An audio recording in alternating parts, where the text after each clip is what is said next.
Hey everyone, and welcome to SkillCapped's patch 1.02 breakdown for Valorant. There are a ton of changes in this patch with direct buffs and nerfs to certain agents. I'm looking at you, VIPER. Smokes in general are being nerfed, and each map is receiving certain locations touched on where clearing angles was a nightmare, and so much more. Not to mention Ranked is finally going live this patch along with a much needed surrender option. So let's jump straight into it, starting with the agent changes. VIPER is having her toxic screen now able to be shot through walls. This means no longer having to learn very specific lineups in order to use it effectively. Stare where you want it to go and check the minimap for where it's being lined up to, and you're good to go. This is a definite buff overall, but will give the most help to lower to mid elo players, since high elo VIPER mains will have already memorized all of the lineups necessary prior to this patch. But what do you guys think about this change? On one hand, it's probably for the best given that VIPER had one of the lowest pick rates and win rates. This will definitely make her more accessible. However, on the other hand, there is something super rewarding for putting in the work and memorizing high level lineups. Do you think this is going too far and dumbing down the game, or is it not that big of a deal and should just be a net positive? Let us know in the comment section below, we'd love to hear your thoughts. VIPER's Snakebite is also receiving a buff where taking damage will make a player fragile for a short time. Fragile is a new debuff that will increase all damage taken. The total damage of the ability is unchanged, it now simply applies this new fragile debuff. This was definitely needed, as most agree VIPER's Snakebite was a bit too weak. What's really cool about this though is if you try to push through VIPER's poison while on Snakebite, you'll now take that decay damage faster due to the fragile debuff. Overall, we think this is a healthy change. They're buffing the ability while being creative with it and not just giving it raw damage, which helps VIPER retain some unique identity. And lastly, VIPER is getting a nerf to her Poison Orb activation cooldown, having an increase from 0.5 seconds to 0.6 seconds. This means that when you go to activate your Poison Orb, it will now take slightly longer to fully activate. I know that's a bit surprising to hear that VIPER is actually getting a nerf. The dev stated that this is to help balance her one-way smokes, with the increased window keeping one-way smokes viable without eliminating this strategy entirely. This is definitely one of the least expected changes and is a very small nerf, and we think the other buffs more than make up for it. Another unique change is that Jett will have her Blade Storm, which is her ultimate, refreshed when she kills Phoenix during his own ultimate Run It Back. Reyna will also benefit from this change, having a Soul Orb drop when Reyna kills Phoenix in his ultimate. Honestly, this may seem like a small change, but it's an indirect nerf to Phoenix. As the player base becomes better as a whole, we've noticed that Phoenix ult has become less powerful as players start to learn how to play around it. It's gotten to the point that if you watch any pro matches, Phoenix players pretty much exclusively use his ultimate as a scouting tool and hardly ever get kills with it. Keep in mind that when Phoenix dies in his ult form, he loses any armor he had and goes to 100 health. So you can imagine ulting out as Phoenix, getting killed by a Reyna, losing your armor, and giving Reyna an orb to potentially heal from. Suddenly, you've used your ultimate, and not just for nothing, but you've actually helped the enemy team. Next, Cypher is receiving some minor bug fixes this patch, where his spy cam will no longer block a spike defusal. Players can no longer place a cyber cage on a trap wire to prevent it from being destroyed, and added prevention for a spy cam exploit using the teleporter on bind. Overall, Cypher is in a pretty good spot right now ever since they removed the slow on his cages, so we can see how there were no buffs or nerfs to him in this patch. Back when his cages slowed, he was definitely overpowered and an S tier pick, but now we think he sits comfortably in the A tier. And that's it for the agent changes this patch. Surprising, I know. We were definitely expecting another Sage nerf coming in, as the developers have been toying with the idea of making her heal only work on allies and no longer self-heal. That did sound like a really healthy change, and so we're surprised they didn't go through with it. Even if they were worried that it would be too drastic of a change, making the self-heal half as effective could even have been good. So overall, very surprising that Sage is left untouched. Another surprise is Brimstone being left unchanged. The devs have talked about him being essentially a must pick right now and looking to possibly tune him by lowering his smoke duration. However, it makes sense that he didn't receive any changes, as they've decided to nerf smokes in general this patch. Smokes have had their tuning adjusted around screen effects when exiting and entering smokes. There's a decreased blind fallout value and decreased nearsighted intensity. What these changes mean is that if someone is hiding in a smoke, you'll be able to see them earlier. At the same time, as you're exiting a smoke, you'll be able to clearly see your surroundings faster. The idea being that smokes prior to this patch were far too punishing for players to push through. This should help make pushing through a smoke less risky and overall a more reasonable option. It's interesting to see how the developers are being very cautious of how effective stalling tools are in this game. We've seen nerfs to Cypher's Cage Slow, Sage's Wall, and Slow Orb, and now smokes are being nerfed.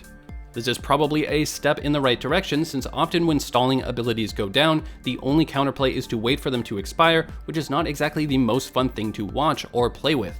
Next, we have a weapon update. Bucky is receiving probably the strangest change this patch. It turns out last patch there was a bug in the code impacting the Bucky's right click, where running and right clicking with the Bucky was actually more accurate than walking and close to basically standing still accuracy. They fixed this so that running and right clicking is now more inaccurate, along with crouch walking, while walk accuracy is being increased. It's funny because the entirety of last patch I was seeing more and more people using the Bucky and really popping off with it, to the point that I started to think maybe it was stronger than I initially thought. Turns out it was a bug all along, and honestly probably a healthy change for the game, but I'm not going to lie, for a few days there I low-key thought I was a Bucky god. Now Ranked will be released this patch with updated rank iconography, a new name for the top rank, Radiant, and expanded skill disparity range for playing with friends in ranked placements.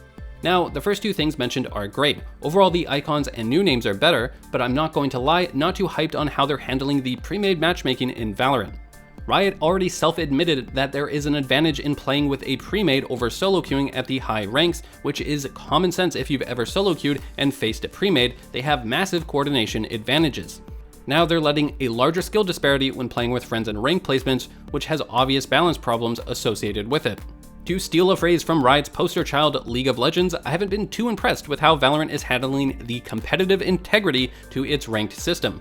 What do you guys think though? Are you happy with the rank system and prefer the team balance to be a bit weaker in order to be able to queue with more friends from a wider skill range? Or were you hoping for a solo queue or duo queue mode with stricter limitations to try and make matches as fair as possible? We'd love to hear your thoughts in the comments section below. Moving on to map updates, Riot has adjusted numerous locations to allow clearing angles to be a bit more straightforward. For Haven, there are changes to garage doors, entrance to C-Long on attacker's side, the boxes in a lobby, C-Link, A-Link, and the entrance to A sewer and the bottom of A sewer. What these changes intend to do is reduce the amount of 50-50 angle checks where you're walking through a choke point and essentially have to check an angle behind you and in front of you at the same time. They've put debris in these areas to make it so that you only have to check one of these angles instead of both of them, which overall makes the game less random and gives more skill expression, so we're definitely all for it. Ascent is having the defender spawn entrance changed, along with the attacker's side of A main and garden entrance. Bind is receiving changes to A bath entrance and B teleporter exit and B window entrance. And Split is only receiving one change to defender spawn. So yeah, overall, really great changes and great to see. This helps reduce those situations where you're basically peeking into a 50-50 chance, guessing where an opponent will be, and reduce the ability for players to camp in these locations and hope to get a lucky kill. Next, we have a ton of HUD and UI changes that are aimed to clean things up and keep things easier to navigate. We won't be going through them all, but when you jump into the game, you'll notice some great improvements. For one, the Battle Pass and contracts now have their own tabs, which makes checking the progress on them way easier. So yeah, some much needed improvements, given that if we're being honest, the HUD and UI weren't exactly super polished on release. In addition to this, we are finally receiving an early surrender option, thank the Riot gods. You can now surrender to opt out of a match ahead of a match's completion if you do not want to continue playing. You can call for an early surrender vote by typing /FF, forfeit, concede, or surrender. The surrender will require all present players on the surrendering team to vote yes in order to pass. Each team can only call a vote once per half, and the early surrender cannot be called before reaching round 8.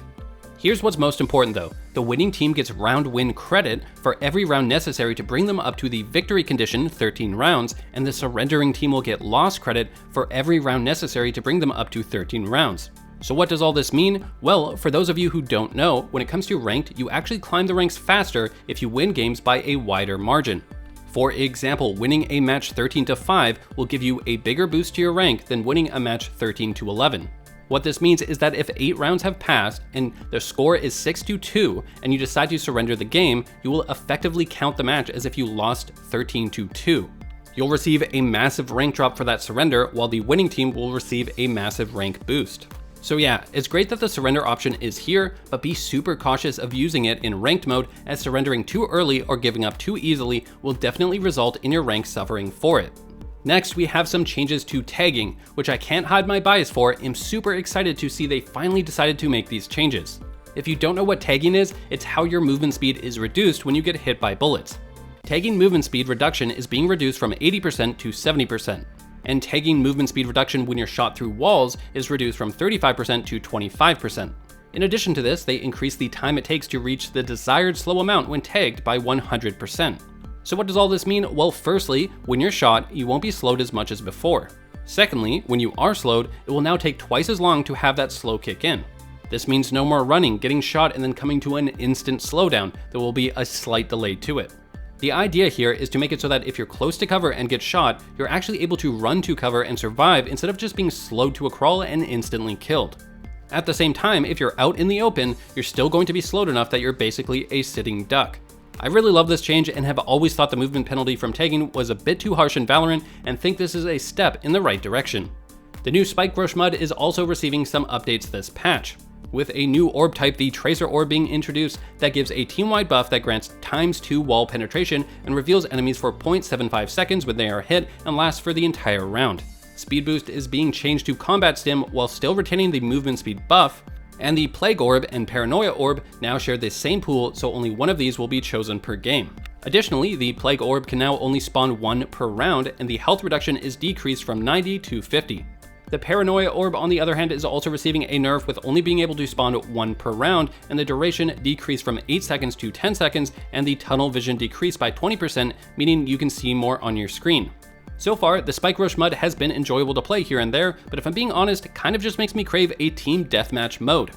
How have you guys been liking the Spike Rush mode so far? Do you think it's a good mode that should be here to stay, or do you think that once other modes come out, that it will become antiquated? We'd love to hear your thoughts. Now, one of the smaller changes of this patch is that in practice mode, Reyna will now spawn soul orbs when killing bots, and Jet will now refresh her ultimate Bladestorm when killing bots. This may seem like a small change, but any Jet mains out there who have tried to improve their accuracy with their ultimate in practice mode will know just how valuable this change really is.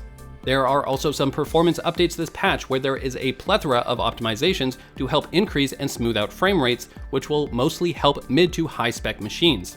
And if you watched our recent guide on the best pro settings, you'll know just how important frame rate is, so these improvements are very much appreciated. There are also a slew of bug fixes, with the most important one obviously being that you can now upgrade that Sovereign Ghost skin that you bought. And lastly, there's an interesting blurb at the end of the patch notes where they say the following: competitive match overtime on this patch will be resolved using sudden death, which we know is intrinsically unfair. We're actively working on replacing this with a more fair solution. What's curious about this is that in the beta, all games that went into overtime, whether unrated or ranked, were resolved using sudden death, so we were under the impression this is simply how Valorant was going to handle overtime.